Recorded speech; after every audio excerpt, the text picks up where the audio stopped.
آپ کو کس نے کہا ہے مفتی طارق مسعود صاحب کہ آپ بھی محرم الحرام کی مجلسوں میں جا کر یا 10 محرم کے جلوس میں شرکت کریں اور وہاں پہ جا کر اپنی قمیض اتار کر اپنی پیٹھ کے اوپر چھریاں ماریں؟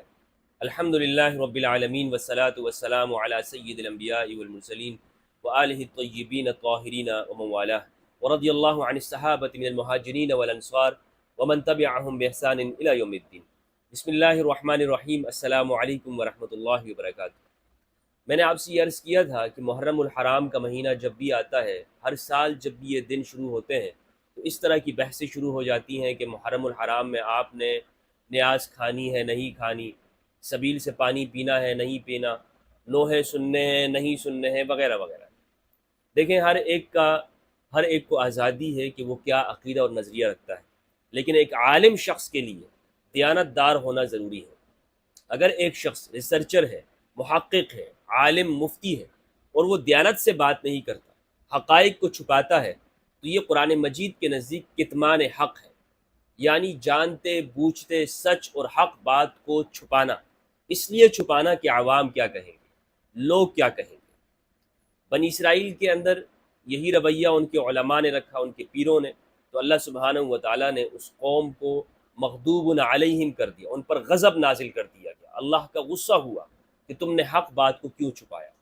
مفتی طارق مسعود صاحب کا یہ ہمیشہ ان کا رویہ ہے، اور امام حسین علیہ السلام کے حوالے سے ان کا جو فرقہ ہے، ان کا اکابرین تو اس طرح نہیں تھے، ان کے اکابرین نے کتابیں لکھی ہیں امام حسین علیہ السلام کی شہادت کے حوالے سے، لیکن طارق مسعود صاحب اس معاملے میں تعصب سے کام لیتے ہیں اور حقائق کو چھپاتے ہیں۔ ان کا ایک کلپ میں نے سنا، مجھے کسی نے بھیجا کہ مفتی صاحب اس حوالے سے رہنمائی کیجئے، کیونکہ انہوں نے ابھی حال ہی میں اس پہ گفتگو کی ہے۔ میں سمجھتا ہوں کہ طارق مسعود صاحب نہایت ہی احترام کے ساتھ میں آپ سے اس حوالے سے گفتگو کرنا چاہتا ہوں، اور مجھے یہ موقع نہیں ملا ہے کہ آپ سے بالمشافہ گفتگو کی جائے، لیکن میں اس ویڈیو کے ذریعے آپ تک یہ پیغام پہنچا رہا ہوں۔ اللہ سبحانہ و تعالیٰ سے دعا ہے کہ پروردگار مجھے حق سچ کہنے کی توفیق عطا فرمائے۔ دیکھیں مفتی طارق مسعود صاحب، آپ نے اپنے مقتدیوں سے تو حق چھپایا، لیکن میں آپ کے سامنے آپ کے مقتدیوں کے ساتھ ہمدردی رکھتے ہوئے ان تک یہ حق بات پہنچا رہا ہوں جسے آپ بیان نہیں کر رہے۔ آپ کو یہ بات کرتے ہوئے پہلے یہ سوچنا چاہیے تھا کہ آپ کے بڑوں کا کیا نقطہ نظر ہے اور ان کا کیا خیال ہے، اور آپ مقلد ہیں اور علماء دیوبند کی تشریحات اور تعبیرات کو معتبر مانتے ہیں، تو میں آپ کے سامنے صرف ایک حوالہ پیش کروں گا کہ جو آپ کے لیے، نہ صرف آپ کے لیے بلکہ یہاں پر بر صغیر پاک و ہند کے اندر موجود حنفیوں کے لیے حجت ہے، اور وہ نام ہے شاہ عبدالعزیز محدث دہلوی رحمہ اللہ، جنہوں نے تحفہ اثنا عشریہ لکھی، فتاوی عزیزیہ، تفسیر عزیزی کے مصنف، اور شاہ ولی اللہ محدث دہلوی رحمہ اللہ کے یہ بیٹے ہیں۔ ان کا فتویٰ آپ کے لیے حجت ہوگا۔ آپ نے یہ حقائق اپنی عوام کو نہیں بتائے۔ آپ نے کہا کہ محرم الحرام میں نوحے سننا یہ نہیں سننے چاہیے، ٹھیک ہے آپ نہ سنیں، لیکن یہ حرام ہے، یہ آپ کے اکابرین نہیں سنتے تھے۔ اگر آپ یہ کہتے ہیں تو یہ بات بالکل غلط ہے۔ اسی طرح سے آپ مرثیہ نہیں لگا سکتے، کہ کہتے ہیں کہ کوئی سنی اگر مرثیہ لگائے گا تو پتہ ہی نہیں چلے گا کہ وہ شیعہ سنی ہے۔ ابھی تک آپ ان بحثوں میں پڑے ہوئے ہیں، پھر آپ مجھ سے کہتے ہیں کہ جناب میں ان موضوعات پہ گفتگو نہ کروں، امت کو ڈیوائیڈ آپ کریں، نفرتیں آپ پھیلائیں، مسلمانوں کے درمیان میں تقسیمیں آپ کریں، شیعہ سنی کی بحثیں آپ لوگ جاری کریں، 100 چینل آپ لوگوں نے بنائے ہوئے ہیں جس کے اوپر آپ یہی نفرت کی بھرمار کرتے ہیں، اور خاص طور پر اس طرح کے ایام کے اندر آپ لوگ ان موضوعات کو چھیڑتے ہیں، اور جب ہم اہل البیت علیہ السلام کی محبت میں ان کے دفاع میں ایک بات کر دیتے ہیں، ایک چینل سے ایک ویڈیو کلپ آتی ہے تو سب کے پیٹ میں مروڑے ہو جاتی ہیں، ہمدرد شیعہ ہو گیا ہے، یہ اس طرح کی بات کرتے ہیں، ہمیشہ شیعہ کی دفاع کرتے ہیں۔ خدا کے بندے، شیعہ سنی کی بحثیں آپ لوگوں کی طرف سے شروع ہوتی ہیں، پھر الزامات ہمیں دیتے ہیں، حقائق آپ چھپاتے ہیں، اور جب حقائق کا انکشاف ہم کرتے ہیں تو ہم پر الزامات لگاتے ہیں، ہم پر تہمتیں کرتے ہیں۔ یہ کیا رویہ ہے آپ کا؟ یہ کون سی آپ لوگوں نے فلم سازی شروع کی ہوئی ہے؟ تو حقائق اب سنیے گا۔ آپ نے پہلی بات یہ کی کہ جناب وہ شخص سنی نہیں ہے کہ جو شخص مرثیے لگاتا ہے جو شخص نوحے سنتا ہے. میں آپ سے یہ کہتا ہوں، آپ کو کس نے کہا ہے مفتی طارق مسعود صاحب کہ آپ بھی محرم الحرام کی مجلسوں میں جا کر یا 10 محرم کے جلوس میں شرکت کریں اور وہاں پہ جا کر اپنی قمیض اتار کر اپنی پیٹھ کے اوپر چھریاں ماریں؟ کسی نے کہا ہے آپ سے؟ کبھی مطالبہ کیا ہے آپ سے؟ کسی محبان اہل البیت میں سے کسی ایک شخص کا نام مجھے بتا دے جس نے آپ سے کہا ہو طارق مسعود صاحب 9 محرم اور 10 محرم کو آپ نے جانا ہے اور اپنے اندر چھریاں مارنی ہے؟ کسی ایک کو بھی کہا ہو؟ نہیں کہتے. تو آپ جان بوجھ کر محبت اہل البیت کو بدنام کرتے ہیں. اگر کوئی شخص اس طرح سے کر رہا ہے کہ ماتم کر رہا ہے یا زنجیر زنی کر رہا ہے، اس حوالے سے سب سے پہلے میں آپ کو بتاتا چلوں کہ شیعہ کے محققین علماء نے موجودہ عصر کے انہوں نے تدبیر کو یعنی خونی ماتم کرنے کو انہوں نے منع قرار دیا. ان کے نزدیک منع ہے. آپ یہ بیان کیوں نہیں کرتے؟ یہ بھی تو ساتھ میں بیان کریں نا کہ جناب یہ ان کے نزدیک محقق علماء کے نزدیک منع ہے. اور بلکہ اب تو میں نے وزٹ کیا ہے، وہاں جا کے دیکھا ہے باقاعدہ خونی عطیات، خون کے عطیات دینے کے کیمپ لگائے جاتے ہیں. مختلف فاؤنڈیشنز وہاں ہوتی ہیں جو لوگوں کو کہتے ہیں کہ آپ بجائے خون کو ضائع کرنے کے آئیے اور پاکستان کے اداروں کو اپنا خون عطیہ کیجئے تاکہ آپ کے لیے صدقہ جاریہ ہو.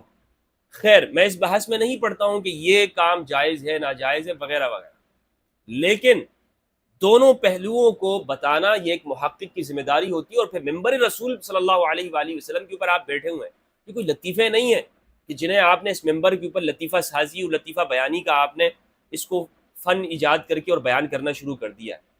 دیکھیں، ممبر کے حقوق اور آداب ہوتے ہیں، اور وہ سب سے بڑا ادب، سب سے بڑی شرط یہ ہے کہ عوام تک وہ چیز ڈیلیور کرے جو شریعت اور دین کے مطابق ہو. اپنے کمرے کے اندر بیٹھ کر اپنے ذہن کے مطابق آپ نے ایک فتویٰ ایجاد کر دیا اور اس کو بیان کر دیا جس کے شریعت کے ساتھ کوئی تعلق نہیں ہے. تو میں سب سے پہلے آپ کو شاہ عبدالعزیز محدث دہلوی رحمہ اللہ کا یہ فتویٰ آپ کو سناتا ہوں. یہ ان کی ہے فتاوی عزیزی، صفحہ نمبر 199. فتاوی عزیزی کے اندر شاہ عبدالعزیز محدث دہلوی رحمہ اللہ سے یہ سوال ہوتا ہے، میلاد کی اور عشرہ محرم کی مجالس منعقد کرنا کیسا ہے؟ سوال سنیے گا. میلاد کی یعنی جو بریلوی حضرات یا اہل سنت والجماعت صوفی جو بر صغیر پاک و ہند کے اندر ہیں، وہ نبی صلی اللہ علیہ وآلہ وسلم کی ولادت میں خوشی کرتے ہیں. اور محرم الحرام کے اندر جو شیعہ حضرات اور دیگر محبان اہل البیت غم کرتے ہیں، غم مناتے ہیں. ہر مسلمان کی آنکھ اشبار ہوتی ہے. تو پوچھا گیا کہ یہ منعقد کرنا کیسا ہے؟ جواب دیتے ہوئے انہوں نے فرمایا، مہربان من، فقیر کی طاقت نہیں کہ طول و طویل عبارت کی سماعت کر سکے. آگے، سال میں 2 مجلسیں فقیر کے مکان میں منعقد ہوا کرتی ہیں، مجلس ذکر وفات شریف اور مجلس شہادت حسین رضی اللہ عنہ. اور یہ مجلس بروز عاشوراء اس سے 1-2 دن قبل ہوتی ہے. یہ شاہ عبدالعزیز محدث دہلوی کہہ رہے ہیں کہ وہ ان کے گھر کے اندر یہ مجلس منعقد ہوتی ہے. مفتی طارق مسعود صاحب، آپ چھوڑیے، آپ سے کسی نے یہ مطالبہ نہیں کیا کہ آپ خنجر ماریں اور آپ چھریاں لے کر اپنے سینے کو پیٹیں یا اپنے کمر کے اوپر ماریں. یہ مطالبہ آپ سے کس نے کیا ہے؟ آپ اسی کے اوپر عمل کر لیں کہ اپنے گھر کے اندر مجلس امام حسین منعقد کریں. بس زیادہ نہیں، صرف اتنا کر لیں. اگر آپ یہ کہتے ہیں نا کہ آپ اہل البیت سے محبت کرتے ہیں، ٹھیک ہے، مان لی آپ محبت کرتے ہیں، تو 10 محرم الحرام کو یا اس محرم کے اندر آپ اپنے گھر کے اندر مجلس ذکر امام حسین علیہ السلام کو منعقد کریں اور پھر یہ کام کریں جو میں آپ کو بتا رہا ہوں. اور یہ میں اس طرح کی نہیں، یہ شاہ عبدالعزیز محدث دہلوی رحمہ اللہ کا عمل ہے. سنیے، آپ کے اکابرین میں سے ہے. ولی اللہ جماعت پہ دیوبند قائم ہوا تھا تو ولی اللہ جماعت کا فتویٰ بھی سنیں. ایسے نہیں ولی اللہ جماعت کا بندہ فرد بن جاتا ہے اور آپ کہیں کہ جناب ہم شاہ اللہ کو ماننے والے. کہتے ہیں 1-2 دن قبل ہوتی ہے، 400-500 آدمی بلکہ 1000 آدمی جمع ہوتے ہیں. لوگوں کو جمع کرتے ہیں شاہ عبدالعزیز. یہ بدعت کر رہے ہیں شاہ عبدالعزیز. اور درود شریف پڑھتے ہیں. اس کے بعد جب فقیر آتا ہے تو لوگ بیٹھتے ہیں، یعنی کھڑے ہو کر درود پاک پڑھ رہے ہوتے ہیں. سبحان اللہ. اور فضائل حسنین رضی اللہ عنہما کا ذکر جو حدیث میں وارد ہے بیان کیا جاتا ہے. اور جو کچھ احادیث میں ان بزرگوں کی شہادت کا ذکر ہے اور روایات صحیحہ میں جو کچھ تفصیل ہے، بعض حالات کی ہے، ان حضرات کے قاتلوں کی بدعنوانی کا بیان ہے، وہ ذکر کیا جاتا ہے. بعض تکلیفیں جو ان حضرات کو ہوئیں جو کہ وہ روایات معتبرہ سے ثابت ہیں بیان کی جاتی ہیں. اور اس ضمن میں بعض مرثیہ جو جن و پری سے حضرت ام المؤمنین ام سلمہ رضی اللہ تعالی عنہ اور دیگر صحابی نے سنا ہے، جنہوں نے جو مرثیے کہے ہیں امام حسین کے بارے میں علیہ السلام کے اوپر، وہ ان مرثیوں کو کیا کہتے ہیں، وہ بھی ذکر کیا جاتا ہے۔ لے جی، شاہ عبد العزیز اپنے گھر میں مرثیے سنتے ہیں، لوگوں کو بٹھا کے 1000 بندوں کو جمع کر کے ان سے مرثیے پڑھواتے ہیں اور سنتے ہیں، اور آپ کہتے ہیں کہ مرثیہ سننا یہ سنیت سے بندہ نکل جاتا ہے، یہ حق ہے، آپ نے حق بیان کیا ہے۔ کہتے ہیں اور خوابہائے وحشتناک ذکر کیے جاتے ہیں، وہ خواب کہ جن سے معلوم ہوتا ہے کہ امام حسین علیہ السلام پر نبی صلی اللہ علیہ وآلہ وسلم نے غم کیا، صحابہ کرام نے غم کیا، جو حضرت ابن عباس رضی اللہ تعالی عنہما اور دیگر صحابہ کرام نے دیکھے تھے۔ اس سے معلوم ہوتا ہے کہ جناب رسالت مآب صلی اللہ علیہ وآلہ وسلم کو اس واقعے سے نہایت رنج و الم ہوا، دکھ پہنچا۔ پھر ختم قرآن حکیم کیا جاتا ہے اور 5 آیت پڑھ کر کھانے کی جو چیز موجود رہتی ہے اس پر فاتحہ کیا جاتا ہے۔ ایصال ثواب یہی تو ہے، نظر و نیاز اسی کو کہتے ہیں کہ آپ ان کی یاد کے اندر کچھ پڑھ کر اسے اللہ کی راہ میں تقسیم کر دیں، کچھ کھانا ہو اسے اللہ کی راہ میں غریبوں مسکینوں اور لوگوں مسافروں میں تقسیم کر دیں۔ اور کیا ہے جسے آپ نے بنایا ہوا ہے کہ نظر و نیاز کھا سکتے ہیں نہیں کھا سکتے، کیا لوگوں کو آپ نے تماشا بنایا ہوا ہے؟ اور اس اثناء میں اگر کوئی شخص خوش الحان سلام پڑھتا ہے یا شرعی طور پر مرثیہ پڑھنے کا اتفاق ہوتا ہے تو اکثر ہزار مجلس اور اس فقیر کو بھی حالت رقت اور گریہ لاحق ہو جاتی ہے، یعنی اگر ان کے سامنے کوئی شخص مرثیہ پڑھ لیتا ہے تو فقیر کے اوپر بھی گریہ یعنی رونے کی حالت طاری ہو جاتی ہے، اور آپ کہتے ہیں کہ رونا سوگ کرنا یہ حرام ہے۔ اگر میں بتاتا ہوں آپ کو کہ رونا حرام نہیں ہے میت کے اوپر، نبی صلی اللہ علیہ وآلہ وسلم صحیح احادیث سے ثابت ہے کہ میت کے اوپر رویا جاتا ہے، اور نبی صلی اللہ علیہ وآلہ وسلم خود بھی میت پہ روئے ہیں۔ دیکھیے، یعنی اگر ندیم سرور صاحب شاہ عبد العزیز کے زمانے میں ہوتے تو شاہ عبد العزیز ان کو بلاتے اور کہتے ندیم بھائی کھڑے ہو جائیے اور مرثیے پڑھیں، خود بھی روئیے اور ہمیں بھی رلائیے۔ شاہ عبد العزیز یہ کام کر رہے ہیں، طارق مسعود صاحب آپ بھی ایک مرتبہ کر لیجئے، کون سا آپ کا ایمان خطرے میں پڑ جائے گا؟ اچھا، اس قدر عمل میں آتا ہے اگر یہ سب فقیر کے نزدیک اس طریقے سے جس کا ذکر کیا گیا ہے جائز نہ ہوتا تو ہرگز فقیر ان چیزوں پر اقدام نہ کرتا، اور اس کے علاوہ اور دیگر امور جو خلاف شرع ہے، شریعت کے خلاف ہے، ان کے بیان کرنے کی ضرورت نہیں، زیادہ کیا لکھیے۔ والسلام 1238 ہجری۔ بتائیے طارق مسعود صاحب، کیا یہ سارے کام نہیں ہو رہے ہوتے؟ اس میں جو وہ چیزیں ہیں جو خلاف شرع ہیں آپ وہ نہ کیجیے، آپ لوگوں کو بتائیے کہ جناب یہ چیز خلاف شرع ہے، مثلا جسے آپ خلاف شرع کہتے ہیں کہ خواتین اور مردوں کا اختلاط ایک جگہ ہونا، تو آپ اس کو خلاف شرع اگر ہے اور آپ سمجھتے ہیں تو اس کا بیان کریں کہ جناب اس طرح مخلوط مجلسیں نہیں ہونی چاہیے۔ لیکن یہ بات کرنا کہ مرثیہ اس سے بندہ سننے سے نکل جاتا ہے، سنیت سے پتہ ہی نہیں چلتا، تو یہ ڈبل سٹینڈرڈ ہے، حق کو چھپانا ہے۔ آپ ویسے تو آپ اکابرین کے فتاوے بیان کرتے ہیں تو اسے بھی بیان کیجیے۔ یہ تو ہے جناب شاہ عبد العزیز محدث دہلوی رحمہ اللہ کا فتویٰ، جو کہ آپ کے اکابرین میں سے، آپ کے بڑوں میں سے۔ تو اب میں آپ نے جو یہ بیان کیا ہے کہ قرآن مجید میں ہے اچھا کھاؤ اچھا پیو، تو کلو واشربو اور طیبات چیزیں کھاؤ پیو، اس سے تو کسی نے منع نہیں کیا، اور یہ صرف محرم میں نہیں ہے کہ آپ اچھا کھائیں اچھا پئیں، بلکہ یہ ہمیشہ کے لیے۔ اور پھر آپ نے کہا کہ وہ چیزیں نہیں ہونی چاہیے کہ جس سے غیر مسلم دیکھ کے انہیں وحشت آتی ہو، بالکل نہیں ہونی چاہیے، لیکن اس تمام چیزوں کو دیکھ کر اصل جو غم ہے امام حسین علیہ السلام کی شہادت کو یاد کرنا، ان کی شہادت کی یاد میں مجالس منعقد کرنا، اس سے روکنا، یہ ناسبیت ہے، یہ اور کچھ نہیں ہے، یہ ناسبیت کے سوا اور کچھ نہیں ہے۔ رونا نہیں جائز ہے۔ اب میں آپ کو بتاتا ہوں، یہ بات جو آپ نے کہی ہے کہ رونا جائز نہیں ہے، یہ بالکل غلط بات ہے۔ اگر آپ نے احادیث پڑھی ہیں تو آپ یہ بیان کیجئے۔ صحیح مسلم کے اندر ہے، حدیث کا نمبر ہے 2259، کتاب الجنائز کے اندر ہے، ابو ہریرہ رضی اللہ تعالیٰ عنہ سے روایت ہے۔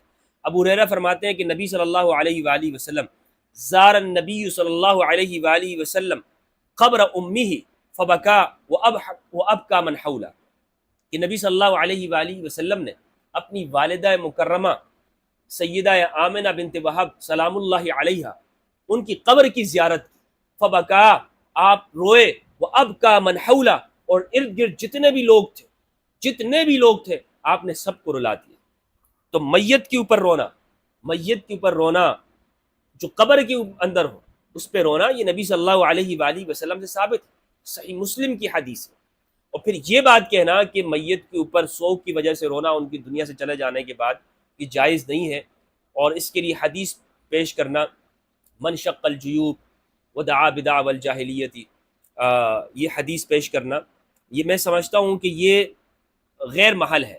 وہ حدیث کیا ہے؟ حدیث ہے عبداللہ ابن مسعود رضی اللہ تعالیٰ عنہ سے روایت ہے، صحیح مسلم کی حدیث ہے، حدیث کا نمبر ہے 285، یہ کتاب الایمان ہے، اور اس میں باب تحریم ضرب الخدود وشق الجیوب والدعاء بدعوى الجاہلیہ، جو ٹائٹل دیا ہے امام مسلم رحمہ اللہ نے اس کو پڑھ لیجئے۔ وہ ٹائٹل کیا ہے؟ امام مسلم اپنی صحیح میں اس کا عنوان دیتے ہیں کہ اپنے رخسار پر مارنا، گریبان چاک کرنا اور جاہلیت کی چیخ و پکار کرنا حرام ہے۔ پوری بات کیجئے کہ ایک شخص غم کرتا ہو میت کے اوپر اور وہ جاہلیت کے طریقے سے کرتا ہو۔ جاہلیت کا طریقہ کیا ہے؟ لوگوں کو بلائے اور ان کو پیسے دے اور کہے کہ میرے اس میت کے اوپر پیسے لے اور رو۔ پوری حدیث پڑھیں۔ فرمایا عبداللہ بن مسعود نے کہ نبی صلی اللہ علیہ وآلہ وسلم نے ارشاد فرمایا لیس منا من ضرب الخدود وشق الجیوب او لیس منا من ضرب الخدود او شق الجیوب او دعا بدعوى الجاہلیہ، ہم میں وہ شخص نہیں ہے ہم میں سے کہ جس نے اپنے گالوں کو، رخسار کو مارا، یا اپنے گریبان چاک کیے، یا جاہلیت کے نعرے لگائے۔ جاہلیت کے نعرے کیا ہیں؟ جاہلیت میں وہ نعرے لگایا کرتے تھے۔ کیا نعرے تھے؟ نعرے یہ ہوتے تھے، قرآن مجید نے بیان کیا، الہاکم التکاثر حتی زرتم المقابر، کہ تمہیں کثرت نے ہلاک کر دیا۔ قریش کے اندر یہ مرض موجود تھا کہ وہ تفاخر کرتے تھے ایک دوسرے کے اوپر، ہماری عدد زیادہ ہے، ہمارے قبیلے کے لوگ زیادہ ہیں، یہاں تک کہ قبروں میں پہنچ گئے، قبریں گننے لگ گئے کہ جناب یہ قبر دیکھو ہمارے کتنے مردے ہیں، جنگ میں کتنے لوگ مارے گئے، ہم کتنی تعداد میں زیادہ ہیں۔ یہ کام کرنا جو کہ آپ لوگوں کی طرف سے ہوتا ہے کہ دیکھیں ہم لوگ کتنے زیادہ ہیں دنیا میں، اس چیز کو حرام قرار دیا گیا ہے کہ گریبان پھاڑ کے انسان کہے، جاہلیت کے نعرے بھی ساتھ میں لگائے، او بھائی ہم لوگوں میں سے بندے مارے گئے، او جناب ہم اتنے طاقتور لوگ ہیں اور ہمارا یہ مقام ہے، ہمارا یہ مرتبہ ہے۔ یہ مجھے بتائیے کہ جو لوگ امام حسین علیہ السلام پہ رو رہے ہوتے ہیں، کیا وہ جاہلیت کے نعرے لگا رہے ہوتے ہیں، یا وہ ان کی آنکھوں سے غم سے آنسو بہ رہے ہوتے ہیں؟ وہ رو رہے ہوتے ہیں، وہ اپنی عاجزی دکھا رہے ہوتے ہیں، انکساری پیش کر رہے ہوتے ہیں لوگوں کے سامنے، یا وہ جاہلیت کے نعرے لگا رہے ہوتے ہیں؟ کیا عمل ہوتا ہے ان کا؟ حدیث کو سمجھنا ضروری ہے۔ حدیث کو اس طرح نہیں بس دیکھ لیا حدیث میں یہ ہے اور لوگوں سے حق چھپا دیا، حدیث کا معنی اور مفہوم بیان نہیں کیا۔ فقہ الحدیث، حدیث کو سمجھنا، کہ آپ عنوان دیکھیں امام مسلم اس کا کیا ٹائٹل دے رہے ہیں، کیا عنوان دے رہے ہیں۔ تو حدیث میں یہ ہے نبی صلی اللہ علیہ وآلہ وسلم نے اس رونے سے منع کیا ہے کہ جو جاہلیت کے نعروں کے ساتھ، جس میں اپنے قبیلے کے اوپر فخر ہو، اپنے مسلک کے اوپر، اپنے فرقے کے اوپر، دیکھو جناب ہم کتنے زیادہ ہیں، ہماری تعداد کتنی زیادہ ہے، اور نعرے لگا رہے ہوں، دوسروں کے خلاف نعرے لگائے جاتے ہیں۔ اس سے یہ منع نہیں ہے۔ پھر یہ بات کرنا کہ امام حسین علیہ السلام کا جو طریقہ ہے وہ رونا نہیں ہے، سنت سے ثابت نہیں ہے، حدیث سے ثابت نہیں ہے، بالکل غلط ہے، جہالت کی بات ہے۔ سنن ترمذی کی روایت ہے 3771 ام المؤمنین حضرت سلمہ رضی اللہ تعالی عنہ، ان سے روایت ہے، جلیل القدر صحابیہ ہے ام المؤمنین، اور امہات المؤمنین میں ان کا مرتبہ سیدہ خدیجہ الکبریٰ سلام اللہ علیہا کے بعد سب سے افضل ہے ام المؤمنین ام سلمہ رضی اللہ عنہ، اسی طرح حضرت عائشہ رضی اللہ عنہ۔ تو ام المؤمنین ام سلمہ فرماتی ہیں کہ قالت دخلت علی ام سلمہ، سلمہ کہتی ہیں کہ میں ام المؤمنین ام سلمہ کے پاس آئی، وہی تبکی، اور وہ رو رہی تھی، ان کی آنکھوں سے آنسو بہ رہے تھے، ان کی آنکھوں سے آنسو بہ رہے تھے۔ فقلت ما یبکیک، تو میں نے عرض کیا، سلمہ کہتی ہیں کہ میں نے ام المؤمنین سے عرض کیا کہ ما یبکیک، آپ کو کیا چیز رلا رہی ہے، کیوں رو رہی ہیں آپ؟ قالت، انہوں نے کہا رأیت رسول اللہ صلی اللہ علیہ وآلہ وسلم تعنی فی المنام، میں نے نبی صلی اللہ علیہ وآلہ وسلم کو خواب میں دیکھا، میں نے نبی صلی اللہ علیہ وسلم کو خواب میں دیکھا، وعلی رأسہ ولحیتہ التراب، ان کے سر کے اوپر اور داڑھی مبارک کے اوپر گرد و غبار تھا، مٹی تھی، گرد و غبار لگا ہوا تھا نبی صلی اللہ علیہ وآلہ وسلم کے سر پہ اور آپ کی داڑھی مبارک پہ۔ فقلت ما لک یا رسول اللہ، تو میں نے عرض کیا یا رسول اللہ آپ کی یہ حالت کیوں ہے، آپ کیوں رو رہے ہیں، آپ کیوں رو رہے ہیں؟ میں نے نبی صلی اللہ علیہ وآلہ وسلم سے پوچھا تو آپ نے فرمایا قال شہدت قتل الحسین آنفا، میں ابھی ابھی حسین کی مقتل گاہ سے آیا ہوں، میں ابھی میں نے دیکھا ہے کہ حسین کو شہید کر دیا گیا۔ یہ اس دن کا واقعہ ہے کہ جس دن امام حسین علیہ السلام کو شہید کیا گیا۔ تو ام المؤمنین ام سلمہ فرماتی، اب کوئی کہ شخص کہہ سکتا ہے کہ یہ خواب ہے، بھائی یہ خواب عام بندے کا نہیں ہے، یہ ام المؤمنین ام سلمہ کا ہے، اور پھر صحاح ستہ میں سے سنن ترمذی کے اندر اس کو روایت کیا، امام ترمذی نے اسے کتاب المناقب کے اندر امام حسین علیہ السلام کے فضائل کے اندر روایت کیا۔ تو یہ کوئی ایسی چیز نہیں ہے۔